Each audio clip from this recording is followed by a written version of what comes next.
Bonjour et bienvenue dans cette nouvelle capsule de Dans la tête de Choumi Fabrice.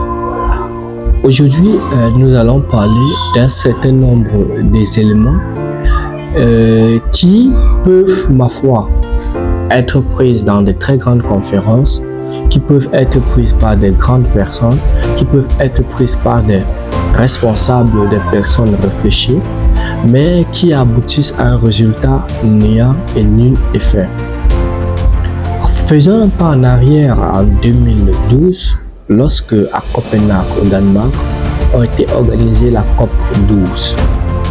Durant cette COP, il était question de pouvoir faire ce qu'on appelle la valorisation, le reboisement donc des espaces sahéliens dans plusieurs pays, à savoir le Niger, la Mauritanie, le Sénégal, le Mali, le Burkina et le Maroc. Donc, parmi ces pays, il était question de faire un certain nombre de reboisements afin de pouvoir permettre à ce qu'on puisse avoir une diversité donc, de mise en place ou bien limiter donc le réchauffement climatique par les sols qui sont exposés. Et durant donc les différents échanges qui ont été faits durant cette COP 12 à Copenhague, il était donc question de pouvoir reboiser avec les plants d'eucalyptus. Chose curieuse, c'est que les plants d'eucalyptus, pour ceux qui le savent, même dans les zones tropicales, en zone humide, comme au Cameroun, en Côte d'Ivoire ou au Gabon, l'eucalyptus est une plante qui absorbe beaucoup d'eau et qui sèche les nappes phréatiques. Et comment se fait-il que dans un pays sahélien, nous mettons en place donc des cultures d'eucalyptus? Je me demande si l'objectif c'était de faire quoi? Si l'objectif ne pourrait être que de pouvoir assécher, ça a été donc fait un mauvais planning. Et ce n'est pas tout.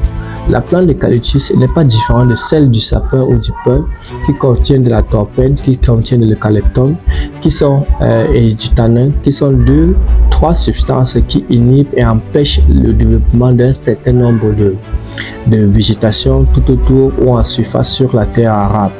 Donc ces différentes éléments ne permettent véritablement pas à pouvoir faire le développement. Et en se basant sur ces deux, elle a une bonne croissance certes, mais lors de l'identification des plants d'eucalyptus qu'il fallait prendre, je pense que le coaching ou bien le mode d'action n'a pas été bon. Donc ce qui fait ce que il est important donc de pouvoir bien faire le casting et la mise en place. Par contre, à côté de ça, il y avait les plantes d'acacia qu'on pourrait donc développer pour la restauration et beaucoup d'autres choses qu'on pouvait faire pour pouvoir faire la production, beaucoup d'autres choses dont on pouvait réaliser afin de pouvoir mieux faire ce projet.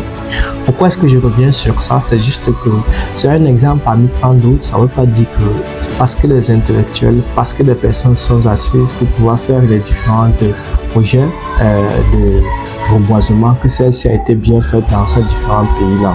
Et puis l'autre chose qu'on peut retenir de cette expérience, c'est que pour pouvoir faire véritablement un développement, il est important que nous puissions nous-mêmes avoir nos propres moyens pour pouvoir impulser ce développement. Parce que si nous tendons toujours la main, je crains que nous ne soyons pas à la hauteur d'un certain nombre de challenges et je crains que celui qui donne puisse donc imposer sa vision et faire des choses. Dans cette capsule, il est donc question de pouvoir donner mon point de vue par rapport à ces différents échanges qu'il y a eu lors de la COP 12 et puis aussi nous amener à pouvoir mieux nous armer pour le développement, parce qu'il est important que chacun de nous puissions prendre nos responsabilités, prendre notre agriculture en main, comme c'est le cas dans cette chaîne, et donc prendre des initiatives qui vont nous aider à pouvoir nous développer. Merci d'avoir suivi dans cette capsule et à nous revoir donc pour dans une prochaine vidéo de Dans la tête de Choumi Fabrice.